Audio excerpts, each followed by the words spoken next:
Taong 1991, nang mabili ng mag-asawang Lornato Silito ang isang bahay sa probinsya. Ayon sa may-ari ng bahay, dati itong pagmamay-ari ng mga Kastila. Ganun nakaluma at katagal ang bahay. Ibinenta yun ng may-ari dahil lahat ng nangungupahan doon ay hindi nagtatagal at umaalis din kaagad. Kaya binenta na lang ng may-ari sa murang halaga. Tuwan-tuwa naman ang mag-asawa dahil sa wakas, magkakaroon na sila ng sariling bahay. Meron silang isang anak, ngunit sanggol pa ito. Kaya naman, malaking bagay ang magkaroon sila ng sariling tahanan. Malaki naman ang bahay. Meron itong 2 palapag. At kahit gawa sa kahoy ang bahay, ay mukha itong matibay. Nagustuhan din naman nila ang disenyo ng bahay dahil nga sa klasiko ang dating nito. At nang mabili nga nila, ay kaagad naman silang lumipat doon. Madalas, maiwan si Lorna at ang kanilang sanggol sa kanilang bahay. Nagtatrabaho kasi ang asawa niya at madalas, gabi na ito nakakauwi.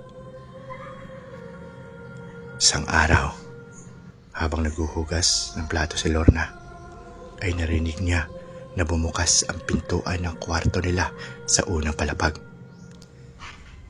Kaya mabilis niyang hinugasan ang mga kamay mula sa pagsasabon ng mga plato para salubungin ang kanyang asawa.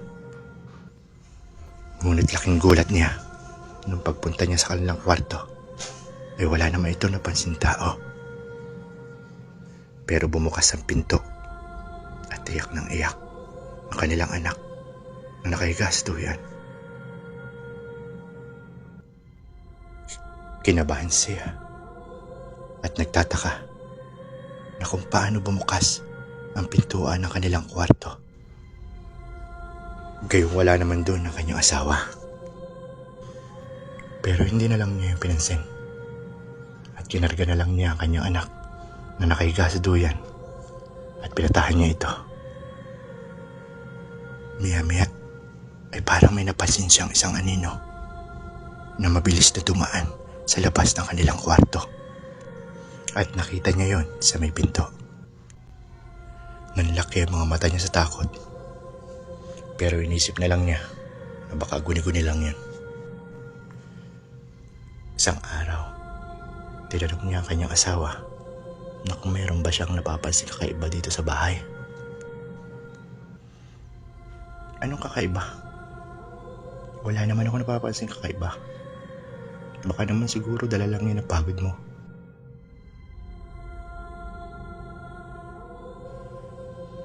Gusto mo ba kumuha tayo ng kasambahay? Para may makakatulong ka dito. Para hindi ka masyadong mapagod. Uwi ka ng kanyang asawang si Joselito. Ganun ba? Siguro nga, guni-guni ko lang yun. Tsaka huwag ka na kumuha ng kasambahay. Kaya ko naman ang mga gawain dito sa bahay. Tsaka para makaipon na din tayo.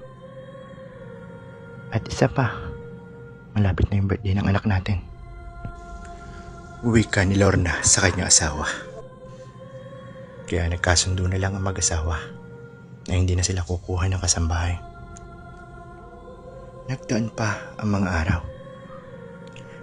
na parang nakukumbinsi si Lorna na hindi guni-guni ang kanyang mga nararamdaman sa bahay. Katatapos lang niya noong magsampay na kanyang nilabhan at kaagad siyang naupo sa upuan sa may sala. Nang biglang narinig niyang muli ang pagbukas ng pintuan ng kanilang kwarto. Muling sumibol ang kilabot sa kanyang buong katawan at kaagad siyang tumayo para pumunta sa kwarto. At sunod-sunod niyang narinig ang mayabag na tila ba umaakyat ito sa hagdanan. At ang kasunod noon ay ang malakas na iyak ng kanyang anak na nagmumula sa kwarto.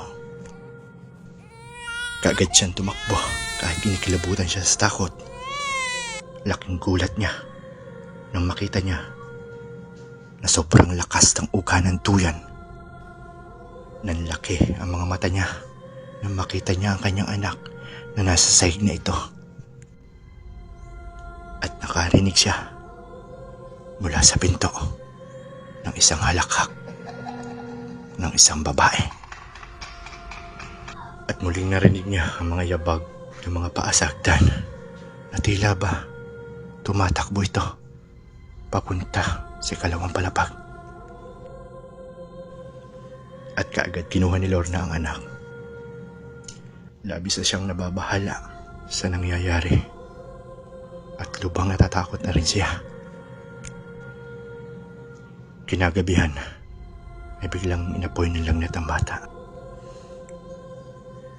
Sinabi niya sa asawa ang mga nangyari, ngunit nagtalo lamang sila dahil sa ayaw siya nitong paniwalaan. Nang gabing iyon, kahit magkagalit sila, ay nakumbinsin niya ang kanyang asawa na pumunta sa albularyo. Ayon sa albularyo, ay pinaglalaroan ang kanilang anak ng isang masamang elemento sa bahay na tinitirhan nila.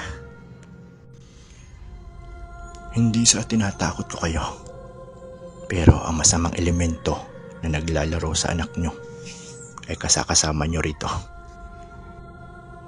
Wika ng albularyo. Halos malaglag ang puso ni Lorna sa bilis ng tibok nito sa takot. At tila ba naubos ang dugo niya sa sobrang pagkaputla niya dahil sa takot. Malakas ang elementong ito. Gusto niyang kunin ang anak niyo. At ang bahay na ito ay pinamumugaran ng masasamang espiritu. Lumipat na kayo ng bahay at pabasbasan niyo ang bahay na ito. Dahil pinamumugaran ng masasamang elemento at masasamang espiritu ang bahay na ito. Wika ng albularyo. Nanindig ang mga balahibo ni Lorna sa sindak at labis na pag-alala sa kanyang anak. Binigyan ng proteksyon ng albularyo ang bata laban sa masasamang elemento at mga espiritu. Ngunit si Joselito ay hindi kumbinsido dahil hindi siya naniniwala sa mga ganong bagay. Kaya naman, nanindigan siya na hindi siya lilipat ng bahay. At wala na nagawa si Lorna. Hanggang sa sumapit na ang ikasantaong kaarawan ng kanilang anak.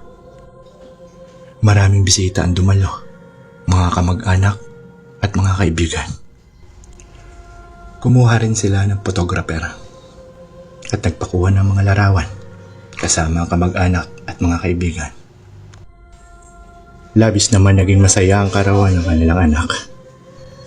Kaya tila ba nakalimutan nila ang nakakakilabot na sinabi ng albularyo. Hanggang sa isang araw, bumalik ang photographer para i-deliver ang mga larawan nila matapos itong maipadevelop sa bayan. Excited naman ang mag-asawa na makita ang mga larawan. Laking gulat nila na makita nila ang larawan nilang tatlo ng kanyang asawa at anak dahil hindi lamang sila ang nakuhanan sa larawan. Sa kanilang tabi at likuran ay may mga elementong nakakatakot ang itsura at mga multo na nakasama sa larawan.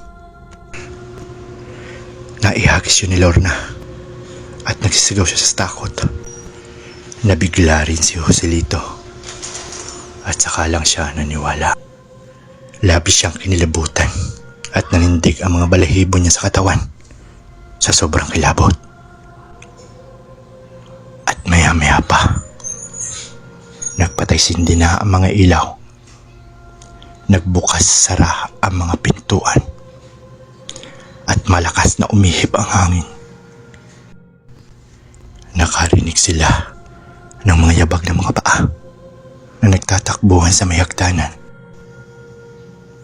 At Sa ikalawang palapag ng bahay, merong humahalakak at umiiyak silang naririnig. Kusa rin tumunog ang radyo at ang volume nito ay sobrang pagkalakas-lakas. Nagsisigaw si Lorna sa takot at agad naman siyang niyakap ng kanyang asawa. Kaagad naman niyang inilalayan ang kanyang asawa at pumunta sila sa altar. Kinuha ni Joselito ang rosaryong naroroon at taimtim silang nagdasal sa Panginoon. Nailigtas sila sa kampon ng kadiliman at kasamaan. Paulit-ulit silang nagdasal hanggang sa tumahimik na ang paligid. Nang araw na iyon ay nag-alsa baluta na sila at umalis na sila sa bahay na iyon. Muli silang humingi ng proteksyon sa albularyo para hindi sila masundan ng masasamang elemento at masasamang espiritu. At palagi rin sila nagdadasal sa Panginoon. At ang bahay na iyon ay tuluyan na lamang nilang inabandona. Hinayaan na lang nila na ang masasamang espiritu at masasamang elemento ang mga manirahan sa bahay na iyon. At dito nagtatapos ang istorya tungkol sa karanasan ko sa lumang bahay.